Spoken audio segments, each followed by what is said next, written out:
Welcome back to our channel. నా పేరు రాణి. మా జీవితాలతో చెలగాటం, వాయిదాపై వంచన. బాబు సర్కార్ నిర్లక్ష్యం క్షోభను మిగిల్చింది. గ్రూప్ 2 అభ్యర్థుల భావోద్వేగం. తీవ్ర గందరగోళం మధ్య గ్రూప్ 2 మెయిన్స్ పరీక్ష. ఈ ప్రభుత్వాన్ని నమ్మి మోసపోయామని అభ్యర్థుల ఆగ్రహం. సీఎం చంద్రబాబు, మంత్రి లోకేష్ లే గందరగోళం సృష్టించారు. పరీక్ష వాయిదా పడుతుందంటూ 3 రోజులుగా డ్రామా. అసలు ఏం జరుగుతుంది మెయిన్స్ ఈ గ్రూప్ 2 ఎగ్జామ్ గురించి? ఏపీపీఎస్సీ అధికారులేమో వాయిదా చేయమంటారు. ఎడ్యుకేషన్ మినిస్టర్ ఎవరైతే లోకేష్ గారు మీరు పోస్ట్ పోన్ చేయాలి అనేసి చెప్పారు. పోస్ట్ పోన్ అవుతుంది అని కూడా చెప్పారు. ఆ ఉద్దేశంలో విద్యార్థులు, క్యాండిడేట్స్, అభ్యర్థులు ఎవరైతే ఎగ్జామ్ కి పార్టిసిపేట్ చేయాలి అని అనుకున్నారో వాళ్ళందరికీ సడన్ గా ఎగ్జామ్ ఉంది అని అనేసరికి వాళ్ళు ఎలా రాస్తారండి ఎగ్జామ్స్? ఎలా రాయగలరు ఎగ్జామ్స్? అసలు ఏమైనా మైండ్ లో ఉంటుందా వాళ్ళకి రాయడానికి? మీ పాటికి మీరు ఒకసారి ఎగ్జామ్ ఉంటుంది అంటారు, ఆపేయడం లేదు, వాయిదా లేదు అంటారు. ఒకసారి ఏమో వాయిదా వేస్తాం, మేము ఒక 2-3 నెలలు వాయిదా వేస్తాము అనేసి చెప్తారు. 2-3 నెలలు వాయిదా వేస్తే ఏమవుతుందండి? ఏం నష్టం ప్రభుత్వానికి? ఇందుకోసమైనా కూటమి ప్రభుత్వాన్ని ఈ అభ్యర్థులు ఎంచుకుంది. జగన్ సరిగ్గా పరిపాలించలేదు అనేసి మిమ్మల్ని ఎంచుకున్నారు. ఈ ఎమ్మెల్సీ ఎన్నికల కోసం నాటకం ఆడారు మీరు. ఎమ్మెల్సీ ఎన్నికలు ఎవరు వేయాలి? ఈ స్టూడెంట్సే కదా వేయాల్సింది, ఈ గ్రాడ్యుయేట్సే కదా వేయాల్సింది. ఈ ఎన్నికల కోసం మీకు నాటకం ఆడాల్సిన అవసరం ఏమొచ్చింది? మా భావోద్వేగాలతో ఆడుకున్నారు. వాళ్ళ ఫీలింగ్స్ తో, వాళ్ళ ఎడ్యుకేషన్ తో మీరు ఆడుకున్నారు. ఇప్పుడు వాళ్ళు ఎలా ఎగ్జామ్ ఏం రాశారో ఏమో. అసలు 2 స్కెడ్యూల్స్, మార్నింగ్ ఒకటి, ఈవినింగ్ ఒకటి, 2 స్కెడ్యూల్స్ లో హాల్ టికెట్స్ సడన్ గా వచ్చిపోయినాయి. నిన్న ఎగ్జామ్ ఏం రాసుంటారు? అసలు వాళ్ళు పాస్ అవుతారో ఫెయిల్ అవుతారో? అసలు ఏపీపీఎస్సీ ఎగ్జామ్ అనేది one of the toughest exam. ఆ ఎగ్జామ్ ని మీరు ఇంత తేలిగ్గా, ఇంత ఈజీగా రేపే ఎగ్జామ్ అని చెప్పేస్తే వాళ్ళు ఏం రాస్తారు? ఇంత టెన్షన్ ఎప్పుడు పడలేదంటున్నారు వాళ్ళు. మేము ఎప్పుడు ఇంత టెన్షన్ లో ఎగ్జామ్స్ ఎవరు కూడా, అసలు ఏపీపీఎస్సీ ఎగ్జామ్ అంటేనే ఒక పెద్ద టెన్షన్. మేము సరిగ్గా స్కోర్ చేస్తామా లేదా అనేది ఒక టెన్షన్. అలాంటిది మీరు ఇది వస్తుందా, పెట్టామా అనే ఒక డైలమాలో పిల్లల్ని ఉంచేసి, అభ్యర్థులని ఉంచేసి, సడన్ గా మీకు హాల్ టికెట్ ఇచ్చేసి మీకు ఎగ్జామ్ ఉంది రేపు అంటే ఎక్కడ పోయి రాస్తారు? ఏం రాస్తారు వాళ్ళు? ఆ టెన్షన్ లో అసలు వాళ్ళకి ఏం గుర్తుంటుంది? అసలు ఏ సిలబస్ వస్తుందని వాళ్ళకి గుర్తుంటుంది? బాగా ప్రిపేర్ అయినా పరీక్ష సరిగ్గా రాయలేకపోయాం. పరీక్ష వాయిదా వేస్తే ప్రభుత్వానికి ఏం నష్టం వస్తుంది? వాళ్ళు ఆల్రెడీ ప్రిపేర్ అయ్యారు, కానీ వాళ్ళు సరిగ్గా రాయలేకపోయారు. లాస్ట్ కి ఎగ్జామ్ అయిపోయిన తర్వాత అందరూ మైక్ పట్టుకొని వచ్చి వాళ్ళ ముందు అడిగితే మేమేం రాస్తామో మాకే గుర్తులేదంటున్నారు. నిజంగా అది నిజమే. వాళ్ళకే అర్థం కావట్లేదు వాళ్ళు ఏం రాసుంటారో.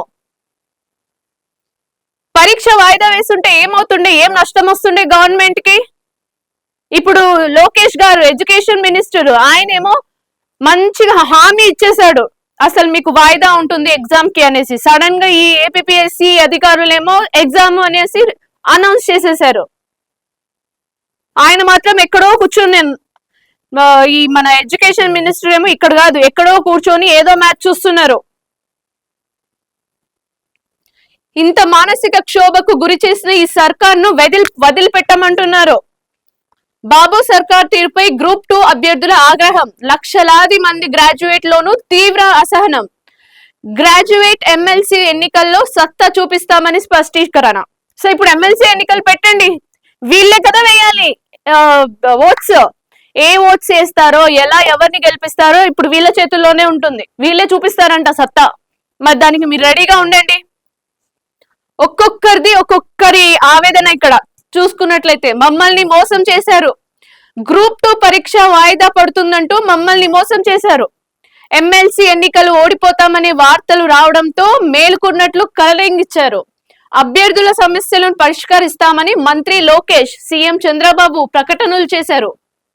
రాజకీయ లబ్ధి కోసమే సీఎం చంద్రబాబు, లోకేష్ లు డబుల్ గేమ్ ఆడారు. ఇక్కడ క్లియర్ గా తెలిసిపోతుంది. అసలు చెప్పాలంటే వీళ్ళిద్దరి మధ్య ఒక కోఆర్డినేషన్ లేదు. ఎవరిద్దరి మధ్య? ఏపీపీఎస్సీ అధికారుల మధ్య, ఇంకా మన గవర్నమెంట్ మధ్య. నో కూటమి గవర్నమెంట్ ఏదైతే లోకేష్ గారు ఉన్నారో వీళ్ళిద్దరి మధ్య ఒక ప్రాపర్ అండర్స్టాండింగ్, ప్రాపర్ కోఆర్డినేషన్ లేదు. ఎప్పుడు ఎలా ఈ ఏపీఎస్సి ఎగ్జామ్స్, గ్రూప్ 2 ఎగ్జామ్స్ ఎలా పెట్టాలి అనేది వాళ్ళిద్దరి మధ్య ఒక కోఆర్డినేషన్ సఖ్యత లేకపోతే మరి మనకి రాబోయే కాలంలో మనం చూసుకున్నట్లయితే మన సిచ్యువేషన్ ఎంత దారుణంగా ఉండబోతుందో మనం ఊహించగలుగుతాం. ఇప్పుడు భావోద్వేగాలతో ఆడుకుంటున్నారు. వీళ్ళిద్దరే కాదు, ఇంకా చాలా మంది ఉన్నారు. ఒక్కొక్కరిని అడిగితే ఒక్కొక్కలాగా మనకి ఆన్సర్ ఇస్తున్నారు. చూడండి, పెళ్లి కూతురు కూడా వచ్చి రాసిందండి ఎగ్జామ్. ఆమెకే తెలీదు ఎగ్జామ్ ఉంది రేపు అనేసి. పెళ్లిలో ఉన్నామే వచ్చి రాసిందంట ఎగ్జామ్. ఎంత చెప్పుకోవడానికి చాలా రావటం లేదు మాటలు. ఇంత టెన్షన్ ఎప్పుడు పడలేదు. ఒక్కొక్కరు ఒక్కొక్క స్టేట్మెంట్ ఇస్తున్నారు. ఇప్పుడు మనకి ఇక్కడ ఫలితం అనుభవిస్తారు. మీ కూటమి గవర్నమెంట్ ని మన ఓట్ చేసినందుకు, గెలిపించినందుకు మీరు ఖచ్చితంగా ఫలితం అనుభవిస్తారని అందరూ అభ్యర్థులు ఎవరైతే రాశారో ఎగ్జామ్, అసలు వాళ్ళు ఏం రాశారో, ఎలా రాశారో కూడా వాళ్ళ మైండ్ సెట్ కి అర్థం కావట్లేదు. ఎందుకంటే వాళ్ళు అసలు ఏం ప్రిపేర్ కాలేదు. ఇప్పుడు ఉండదు అనుకున్న ఎగ్జామ్ సడన్ గా వచ్చి పెడితే అసలు వాళ్ళు ఏం రాస్తారు? ఒక్కొక్కరిది ఒక్కొక్క స్టేట్మెంట్. ఇక్కడ ప్రభుత్వం తీరు దారుణం అంటున్నారు. ఇక్కడ తప్పులు ఎందుకు సరిదిద్దుకోలేదు? ప్రభుత్వాన్ని చిత్తశుద్ధి లేదు. ప్రభుత్వం ఏపీఎస్సి కలిసి ఆడిన డ్రామా, రియల్లీ ప్రభుత్వం ఏపీఎస్సి ఆడిన డ్రామా ఇది. వాళ్ళిద్దరి మధ్య ఒక కోఆర్డినేషన్ లేదు. అందుకోసమే ఇలా all of a sudden exam చేశారు, ఆల్ ఆఫ్ ఎ సడన్ పరీక్షను పెట్టారు. ఇక్కడ